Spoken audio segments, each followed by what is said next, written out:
Génesis 3. El engaño. ¿Alguna vez has sentido que algo dentro de ti está roto, aunque todo a tu alrededor parezca estar bien? ¿Te has preguntado por qué tantas veces hacemos lo que no queremos?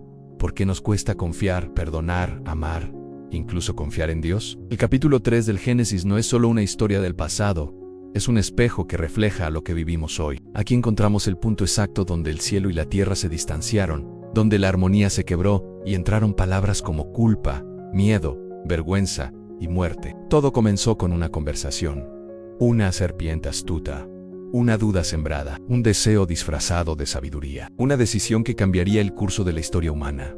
No se trata solamente de Eva o Adán, se trata de nosotros, de cómo cada día somos confrontados con la misma pregunta: ¿confiarás en lo que Dios dijo?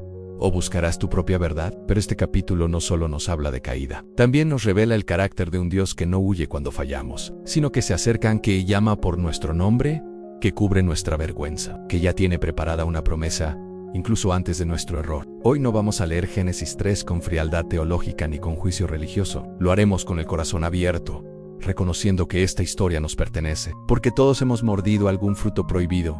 Todos hemos escondido nuestro rostro. Todos necesitamos una voz que nos busque entre los árboles. Así que toma tu Biblia, abre tu mente y tu alma, y prepárate para caminar nuevamente por el jardín y descubrir cómo, incluso en medio de la caída, Dios sigue siendo Dios. Versículo 1. Pero la serpiente era astuta. La tentación no siempre se presenta como algo oscuro o aterrador. A veces llega disfrazada de lógica, de oportunidad, de una simple conversación. El enemigo actúa con estrategia, siembra duda. Versículos 2-5. Eva responde. Y ahí comienza el peligro en dialogar con la mentira. La serpiente tuerce las palabras de Dios con que Dios dijo, y luego contradice directamente al Creador. No moriréis. Una mentira disfrazada de iluminación. Versículo 6. Y vio la mujer, tomó, comió. Aquí vemos el ciclo: ver, desear, tomar, caer. Lo que parecía bueno al ojo fue muerte al alma. Y Adán, en silencio, también participó. No fue engañado fue pasivo. Versículo 7. Se abrieron los ojos y supieron que estaban desnudos. El pecado no los hizo más sabios, los hizo más vulnerables. La vergüenza reemplazó la libertad, la culpa, la transparencia. Versículos 8-9. Se escondieron de Dios, pero Dios no se esconde. Camina por el jardín y pregunta: ¿dónde estás? No porque no sepa dónde están, sino para que ellos mismos lo reconozcan. Versículos 10-13. La cadena del egoísmo comienza en el hombre culpa a la mujer culpa a la serpiente.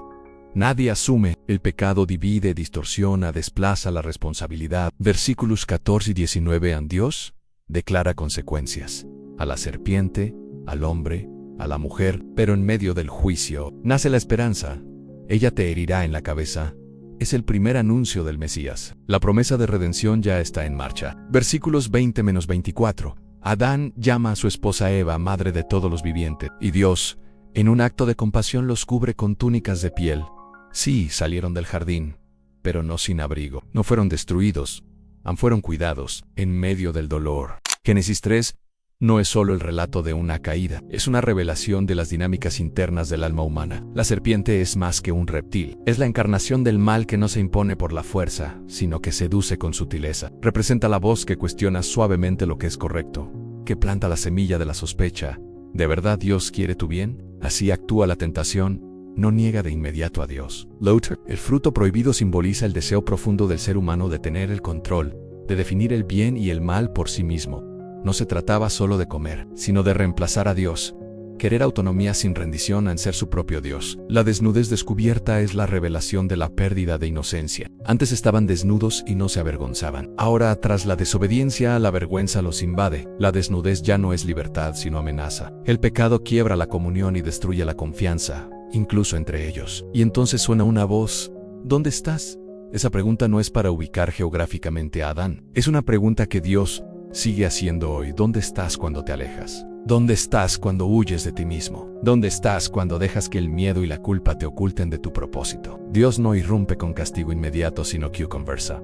Pregunta, escuchan, y luego, con justicia, declara las consecuencias. Pero incluso en medio de ese dolor, da una promesa: ni pondré enemistad entre ti y la mujer. Su simiente te herirá en la cabeza. Acqui apres. Por primera vez, el anuncio de redención, un descendiente que vendrá a restaurar a vencer al mal, a sanar la ruptura Y antes de expulsarlos del Edén, Dios los viste. No con hojas que se marchitan, sino con pieles. Esto implica que un animal tuvo que morir aunque hubo sangre. Es el primer acto de redención simbólica en la historia. Dios cubre su vergüenza con amor. Una sombra temprana de la cruz. Génesis 3 no es solo un relato del pasado. Es un espejo, un reflejo constante de lo que vivimos cada día. Cada vez que elegimos creerle más a la duda que a la palabra de Dios, estamos en Edén. Cada vez que deseamos controlar nuestra vida sin consultar a Dios, estamos en Edén. Cada vez que justificamos nuestras acciones en lugar de asumirlas, estamos en Edén. Y cada vez que nos escondemos detrás de excusas, máscaras o apariencias, creyendo que Dios no lo ve o no lo entendería, estamos repitiendo la misma historia. Pero este capítulo no termina en la caída. Termina con una promesa antais. Y ahí está la clave. Porque Dios no canceló a Adán ni a Evan, no los desechó. No rompió el vínculo, al contrario. Los buscó, les habló. Y eso mismo hace hoy contigo. No importa lo que hayas hecho, lo lejos que sientas estar. Dios sigue preguntando con ternura y firmeza: ¿dónde estás? No porque no sepa dónde estás físicamente, sino porque quiere que reconozcas dónde estás espiritualmente, emocionalmente, internamente. Quiere que salgas del escondite. Este capítulo nos llama a dejar la vergüenza y abrazar la restauración, a dejar las hojas que se caen y recibir la cobertura que Él mismo nos ofrece, a dejar de vivir en modo defensa y empezar a vivir en modo propósito. Porque Dios no solo quiere que evites el pecado, quiere que vuelvas al diseño original, a una vida en comunión con Él, sin máscaras delante de los demás y en paz contigo mismo. Génesis 3 es el inicio del conflicto, pero también es el inicio del plan. Un plan que culmina en la cruz, pero que comienza con una simple pregunta: ¿dónde estás? Y tal vez hoy, la única respuesta que Dios espera es: aquí estoy, y necesito que me vistas otra vez. Hoy, miles de años después, Dios sigue haciendo la misma pregunta: ¿dónde estás? Y no es una pregunta de juicio, es una pregunta de amor, de búsqueda, de esperanza. Dios no pregunta para señalar tu error, no te llama para exponerte ni humillarte, te llama porque te ama, porque sigue viéndote como su creación, su hijo, su hija, incluso cuando tú ya no te reconoces frente al espejo. Él sabe de tu caída, sí, pero también sabe de tu propósito. Y no ha renunciado a ti. Quizás has estado cubriéndote con excusas, con logros, con máscaras. Quizás llevas años huyendo de su voz, pero aún así, Él camina por tu jardín como en el principio y te llama por tu nombre, con ternura, con paciencia, con gracia. Porque desde el mismo instante en que el hombre cayó, Dios activó un plan de redención. Un plan que no se basa en tu perfección, sino en su promesa. Un plan que no depende de lo que tú hiciste, sino de lo que Él haría por ti. Ese plan tenía un nombre, Jesús, y ese plan te incluye a ti. Así que hoy, no endurezcas tu corazón. No sigas escondido. No sigas huyendo. Respóndele: dile: aquí estoy, Señora, en frágil, pero dispuesto, caído, pero con hambre de volver. Y deja que Él haga lo que hizo en Edén, cubrirte, restaurarte y caminar contigo una vez más. Porque desde el principio, tú eras parte del plan. Y Dios nunca se olvidó de ti.